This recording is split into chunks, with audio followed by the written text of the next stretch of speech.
महबूब पाक सल्लल्लाहु अलैहि वसल्लम का मिलाद मनाने वालों, ये बड़ा खास पॉइंट है।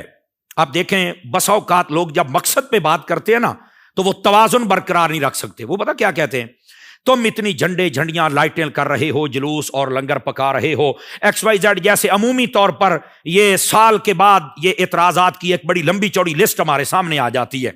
ये उन लोगों की मजबूरी है, उन्होंने सीखा ही यही है। जबकि जब हमारे मुल्क के वतन अजीज पाकिस्तान में आज़ादी के अयाम चले तो उस वक्त भी झंडे झंडियां लाइट जुलूस होता है, बाकी कोई खास इवेंट होते हैं तो तब भी होते हैं, लेकिन उस वक्त इन्हें ना कोई गरीब याद आता है, ना कोई मस्कीन याद आता है, ना इतना खर्चा याद आता है, ना ही उस वक्त कोई मर रहा होता है। तो जब मिलाद शरीफ आएगा तो तब ये कीड़े मकौड़े निकल आएंगे। बारिश आए ना तो कीड़े मकौड़े अपनी बिलों से निकल आते हैं, जब मौसम ठीक हो जाए वो फिर चले जाते हैं। तो इन लोगों की मिसाल ऐसी है, अल्लाह इनको भी हिदायत दे दे। समझना चाहिए कि आखिर मिलाद पर इतराज क्यों होता है, और फिर वो झंडे झंडियां लाइट, बस यही इतराज है। और फिर क्या कहते हैं जी, इतनी आप गरीबों की मदद कर देते। मैंने कहा मिलाद के मकसद में से ये है, आका करीम आए ही गरीबों की मदद करने के लिए है। आका करीम अलैहिस्सलाम की जलवागरी ही यतीमों के सर पर हाथ रखने के लिए। मेरे महबूब ने तो यहां तक फरमाया कि जो यतीम के सर पर हाथ रखता है अल्लाह तबारक व तआला उसका दिल नरम फरमा देता है। बल्कि फरमाया जो यतीम का आंसू है ये कोई ना ऐसा अमल करे कि उसका आंसू निकले। फरमाया ये अल्लाह के दस्ते कुदरत पर गिरता है।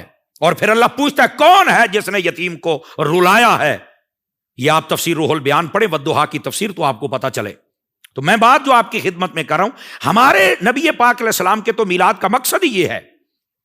तो ये सिर्फ इतराज करके चले जाना ये बात दुरुस्त नहीं है, बल्कि जितने मिलाद कराने वाले संजीदा फिक्र उलमा हैं या अवामुन्नास के अहबाब है, आप उनको देखें तो अल्लाह की रहमत के साथ वो गरीबों के लिए भी बहुत एहतमाम करते हैं। आप पूरे पाकिस्तान में देखें, बहुत सारी जगह ऐसी है जहां पर मिलाद शरीफ के महीने में गरीब बच्चियों की शादी की जाती है। हमारे उलमा ने उनको भी समझाया कि जब आप शादियां करें तो कोशिश करें कि उन खानदान को जरा बापर्दा तौर पर सबको दे दिया जाए, ताकि आगे जाकर वो बच्चियां कहीं उनको ताने ना मिलें। सुभान अल्लाह, क्या खूबसूरत तालीम है हमारे उलमा की। और इसी तरह कहा कि जब आप गरीब बच्चियों की शादियां करें, जहेज दें या उनका कोई एहतमाम आप करें, तो उसको फिर आप सोशल मीडिया की जीनत ना बनाएं, प्रिंट मीडिया इसकी आप जीनत ना बनाएं, ताकि वो कोई ताना ना उन्हें दे दे, वो शर्मिंदगी के साथ उनका सर नीचे ना हो जाए। यानी हमने मकसद मिलाद ये भी अचीव किया, हासिल किया कि गरीबों और यतीमों की मदद करो, और साथ में उनकी इज्जत नफ्स का भी लिहाज रखा है। लेकिन लोग हैं कि एतराज करने से बाज नहीं आते। अब जो एतराज कर रहा है उसकी अपनी हालत क्या होती है, 2 करोड़ की गाड़ी उसके नीचे होती है, उस वक्त उसको नहीं याद आया गरीब हैं या नहीं है, अपनी गली में होते हैं, मोहल्ले में, शहर में होते हैं, उस वक्त नहीं याद आता। असल तो पेट में दर्द और है ना, माजरत के साथ। इसी तरह जब उसका एक महंगा मोबाइल होता है, 5-5, 6-6, 7-7, 10-10 लाख के मोबाइल रखे हुए हैं, तब नहीं को गरीब याद आया। काली सुननी है, 10-20 हज़ार वाला ले लो, सुनो, बाकी गरीबों को दो ना। अपने घर बनाते इतना खर्चा करते हैं, मैं मना नहीं कर रहा, हलाल का पैसा लगाओ।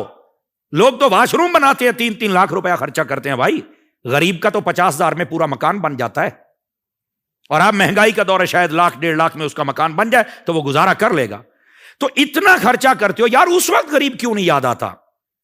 तो मकसद मिलाद में से दूसरा नुक्ता ही यह है, गरीबों की मदद की जाए, उनका सहारा बना जाए, यतीमों के सर पर हाथ रखा जाए, लोगों की खिदमत की जाए, अल्लाह की रजा के लिए उनकी तकालीफ को दूर करना।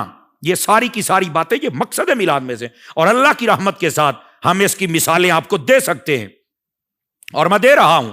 और अगर आपने इसको मजीद निखर कर इसकी तस्वीर को देखना हो तो आप दावत इस्लामी को देखें, किस हुस्ने अंदाज के साथ ये काम कर रहे हैं, किस हुस्न के साथ ये काम कर रहे हैं, ये आप देख लें।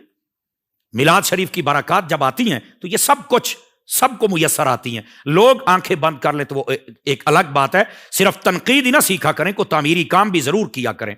सोशल मीडिया पर इस्लाम की सही तालीमात जानने के लिए अभी हाफिज साहिर खादरी का नया YouTube channel Islamic digital studio subscribe कर लें, और हाँ, नोटिफिकेशन बेल आइकन को भी प्रेस कर लें, ताकि हमारी नई वीडियोस आप तक बर वक्त पहुँच सके।